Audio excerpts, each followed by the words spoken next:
CUET UG 2024 special series में आपका स्वागत है। आज के एपिसोड में हम इतिहास के हड़प्पा सभ्यता के बारे में जानेंगे। तो चलिए बिना किसी देरी के शुरुआत करते हैं। हड़प्पा सभ्यता। सिंधु घाटी सभ्यता को हड़प्पा संस्कृति भी कहा जाता है। इससे प्राप्त विशिष्ट वस्तुओं में मोहरे, मोती, बाट, पत्थर के ब्लेड और पकी हुई ईंटें शामिल थी। सिंधु घाटी सभ्यता का नाम सभ्यता के पहले खोजे गए स्थल हड़प्पा के नाम पर हड़प्पा सभ्यता रखा गया। सिंधु घाटी या हड़प्पा सभ्यता 2600 ईसा पूर्व और 1900 ईसा पूर्व के बीच की है। निर्वाह रणनीतियाँ। हड़प्पा स्थलों से गेहूं, जौ, मसूर, चना और तिल जैसे अनाज मिले हैं। गुजरात में बाजरा पाया गया है। हड़प्पा स्थलों पर भेड़, बकरी, भैंस, मवेशी और सूअर की हड्डियां भी पाई गई हैं। पुरातत्व प्राणी शास्त्रियों के अध्ययन से इन जानवरों को पालतू बनाए जाने का संकेत मिला है। कृषि प्रौद्योगिकी। मोहरों और टेराकोटा की मूर्तियों पर चित्रण के माध्यम से बैलों की उपस्थिति और उनके बारे में ज्ञान का संकेत मिलता है। हल के टेराकोटा मॉडल चोलिस्तान और बनावली हरियाणा के स्थलों पर पाए गए हैं। कालीबंगा राजस्थान में भी जुते हुए खेत का साक्ष्य मिला है। एक नियोजित शहरी केंद्र। हड़प्पा सभ्यता की सबसे अनोखी विशेषता नियोजित शहरी केंद्रों का विकास था। मोहनजोदड़ो को दो भागों में विभाजित किया गया था। एक छोटा लेकिन ऊंचा रखा गया था और दूसरा बड़ा लेकिन निचला रखा गया था। इन दोनों खंडों को क्रमशः गढ़ और निचला शहर कहा जाता था।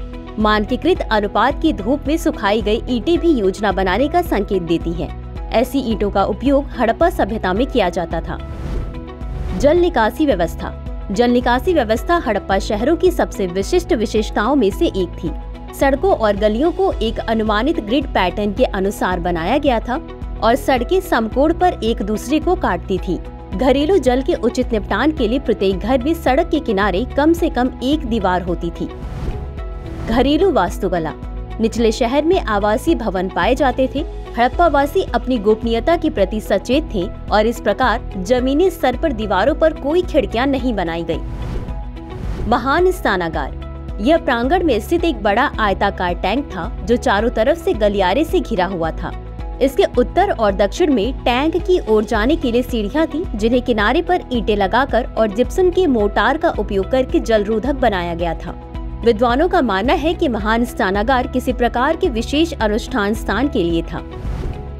सभ्यता का अंत। RS बिष्ट और DK चक्रवर्ती का मानना है कि पर्यावरणीय परिवर्तनों के कारण सभ्यता का अंत हुआ। मोर्टिमर व्हीलर का सुझाव है कि इंडो आर्यों के आक्रमण ने हड़प्पा समाज को बाधित कर दिया, जिससे इसका पतन हुआ। ग्रेगरी पॉसेहल और शेरिन रत्नागर ने गिरावट के प्राथमिक कारणों के रूप में आर्थिक कारकों पर प्रकाश डाला है।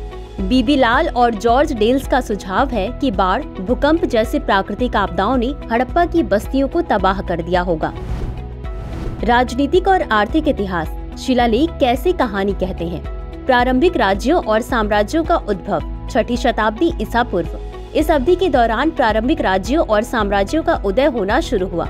नए शहर विकसित हुए और कृषि उत्पादन प्रक्रियाओं में बदलाव आया। ब्राह्मी और खरोष्टी लिपियों का गूढ़ रहस्य 1838। जेम्स प्रिंसेप ने 1838 में ब्राह्मी और खरोष्टी लिपियों को पढ़ा। कई शिलालेखों में एक राजा का उल्लेख है जिसे पियादस्सी या अशोक कहा जाता है। महाजनपदों का उदय और बौद्ध धर्म और जैन धर्म का प्रसार। इस काल में 16 महाजनपदों का उदय हुआ। बौद्ध धर्म और जैन धर्म को प्रमुखता मिली। मगध का आधिपत्य और मौर्य साम्राज्य की स्थापना। मगध सबसे शक्तिशाली महाजनपद बन गया। चंद्रगुप्त मौर्य ने मौर्य साम्राज्य की स्थापना की। दक्कन और दक्षिण में राज्यों का विस्तार। दक्कन और सुदूर दक्षिण में नए साम्राज्यों का उदय हुआ, जिनमें चोल, चेर और पारनी शामिल थे। तमिलकम में स्थिर और समृद्ध सरदारियां फली फूली। कुषाणों और गुप्तों का उदय। कुषाणों ने मध्य एशिया से लेकर उत्तर पश्चिम और उत्तर भारत तक फैले एक विशाल साम्राज्य पर शासन किया। गुप्त एक शक्तिशाली साम्राज्य के रूप में उभरे और 4ठी शताब्दी ईस्वी तक खुद को एक साम्राज्य के रूप में स्थापित कर लिया।